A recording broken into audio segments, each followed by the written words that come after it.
የመጨረሻ መልእክቴን አስተላልፋለሁ። በሶሻል ሚዲያ የምታቁኝ፣ በአካል የምታቁኝ፣ ደግሞ የማታቁ ሙስሊም ወንድሞቼና እህቶች ሃይማኖት መቀየር አይደለም የዘላለም ሕይወት የሚያሰጠው።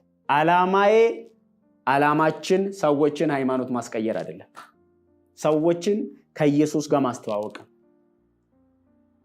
ጠርታችሁ አቤት የሚላችሁ፣ አሁን ብትጠሩት የሚሰማችሁ ኢየሱስ በሰማይ ያለ ደግሞ የሚመጣ ንጉስ፣ ቁርአን የመሰከረለት በትክክልም ቢሆን በትክክልም ባይሆን ኢየሱስ ግን በሰማይ አለ።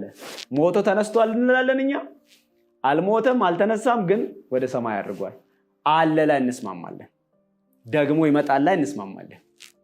ቁርአን ይላል በዚህ ደግሞ በሚመጣ በእግዚአብሔር ልጅ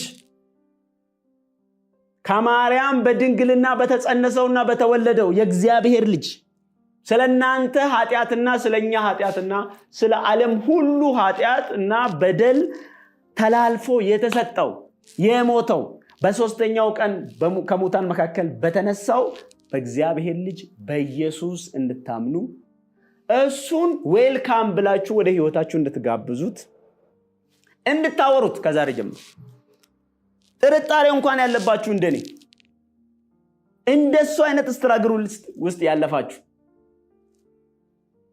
ኢየሱስ ራስህን ግለጥልኝ በሉ።